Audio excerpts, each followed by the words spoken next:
ముఖ్యంగా ఈరోజు శివరాత్రి పండుగ అంటే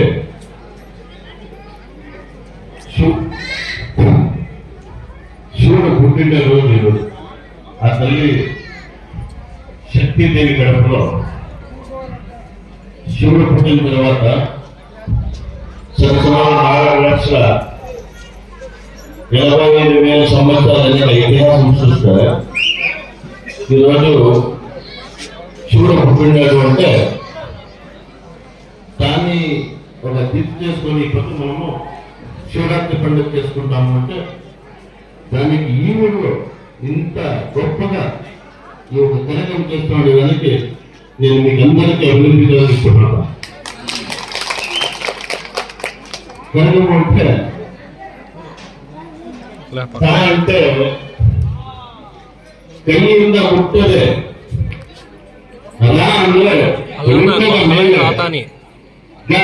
ಕರಗಸವಾಗಿ ತಿರುಗಿಸಿ ಆಡುವ ಆಟಕ್ಕೆ ಹೆಸರು ಕರಗ ಅಂತ ಹೇಳೋದಕ್ಕೆ ಇಷ್ಟಪಡ್ತೀನಿ. ఏమి కరగం అంటే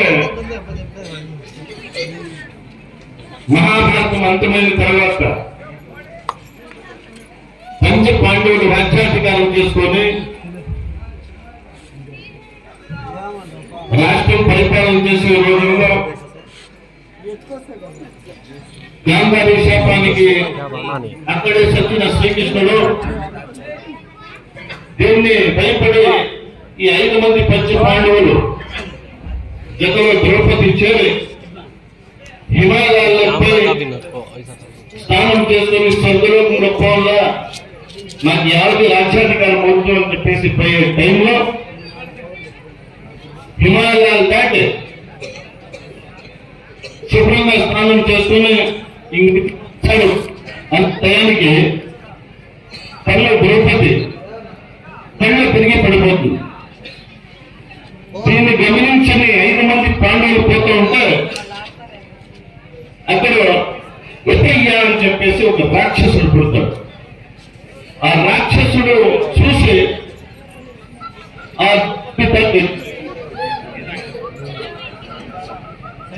రోజుల తల్లి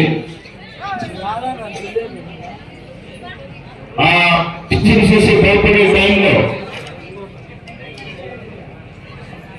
ఏం చేయాలో అర్థం కానీ ఈ 5 మగాళ్ళు ఈ పంచ పాండవులు పోతామని చూస్తే తన మనసులో తానే 3,33,303 దేవుళ్ళని కోరుకుంటుందంటే నాకు 5 మంది సంతానం నీతో కలిగించాలా. అప్పుడు పుట్టింది ఈ కనక, యతేయ, విపూహ, రుపేహ, యతేహ అంటే ఈ 5 మంది పుట్టి ఆ రాక్షసుని చంపేస్తారు. ఆ చంపిన తర్వాత ఆ ద్రౌపది తల్లి ఈ పాండవులతో పోయేటప్పుడు ఈ 5 మంది పిల్లలు ఏడుస్తారు, అమ్మాయిలు పోకూడదు. కలియుగ కృష్ణుడు అప్పుడు ప్రత్యేకమై ఆ ద్రౌపది తల్లికి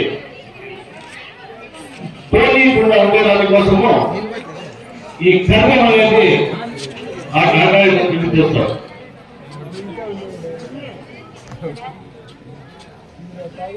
దాన్ని ద్రౌపది తెలుసుకుని నేను ఈ పిల్లలకి ఎటువంటి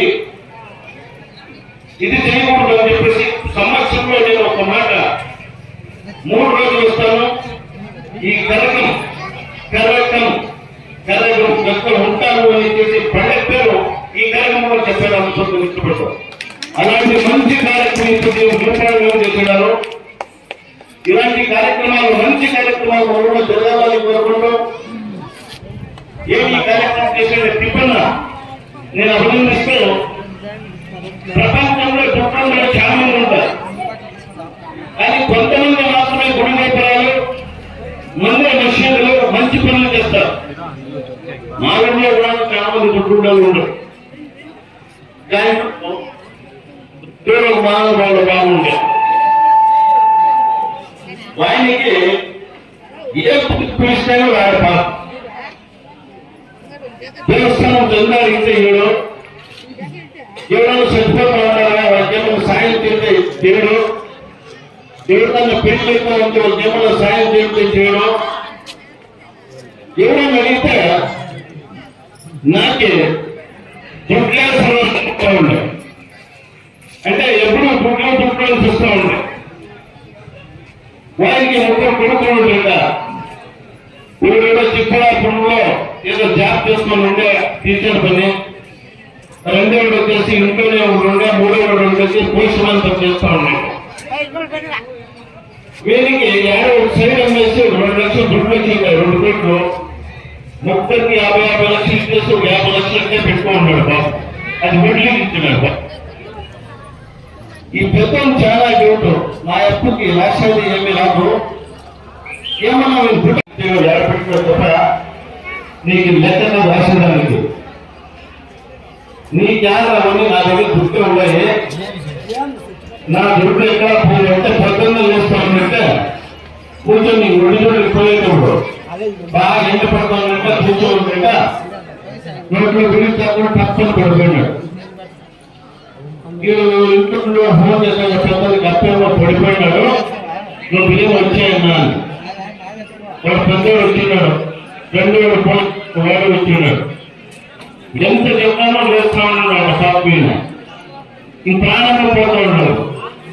ఎవరో నాయన సమయంలో పిలిచేసి ఏమో సత్సంగంలో ఏమో అడగాలంటే నేను చచ్చిపోయేటప్పుడు తలా 2 లక్షల రూపాయలు పెట్టమని చెప్పాడప్ప, నాకేమీ చేయొద్దండి అని చెప్పిండప్ప.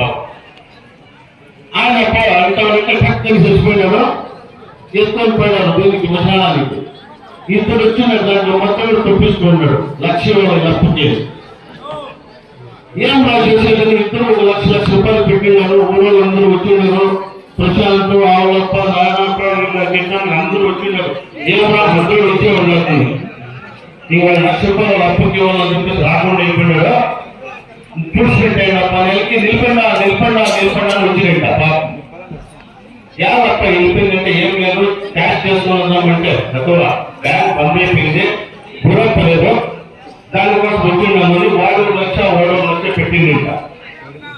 ఇక్కడికి వచ్చి నేను చేసింది 10 లక్షలు పెట్టమంటే నేను బ్యాంక్ దగ్గర కొన్ని డ్రా చేసుకున్నా, చెక్ తెచ్చిన నా పనిలో 3 లక్షల రూపాయలు చెక్ తెచ్చినాను, పెట్టేస్తున్నాను. ఈ 2 లక్షలు నేను జోబులో పెట్టుకుంటున్నాను. మా అప్ప నువ్వు చచ్చిపోయినా ఇట్లా ఈ 3 లక్షల చెక్కు డ్రా తీసుకొని అదేమో బాధపడప్ప అని ఇట్లా ఎక్కువ దుడ్డు సంపాదించి మంచి పనులు చేయకుండా పోతే ఇక్కడ మీకు కూడా మనకు కూడా ఇబ్బందులు చెప్తూ ఏమి పని ఈ ప్రోగ్రాం చేసినారు. ఇలాంటి మంచి ప్రోగ్రాం చేయాలని కోరుకుంటూ సీఎం మోనాసరి ఫౌండేషన్ నుండి ఏమి పట్టు కర్మం చేసినారు. వాళ్ళకి 10,000 రూపాయలు ఒక కామీగా ఇస్తూ ఇలాంటి కార్యక్రమాలు తప్పనిసరిగా చేస్తే జూడుపాడాలి ఒక భవిష్యత్తు ఉంటుంది. జూడుపాడానికి 240 ఏళ్ళు ఇష్టం ఉంది. జూడుపాలెం పంచాయతీలో మిట్టే మొత్తంలో ఎవరన్నా ఫస్ట్ ప్లేస్ ఉంది అంటే అది జూడుపాలెం. ఎవరైతే పల్లీలకి ఢిల్లీ వరకు ఇంటర్నేషనల్ వెళ్ళే ఉన్నారు.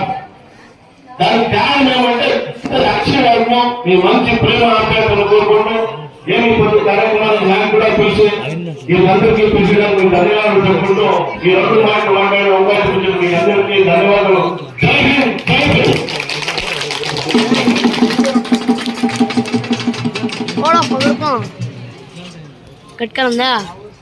ఇంతవరకు అడుగు గురించి మాట్లాడిన మల్లాశ్వర గారికి ధన్యవాదాలు.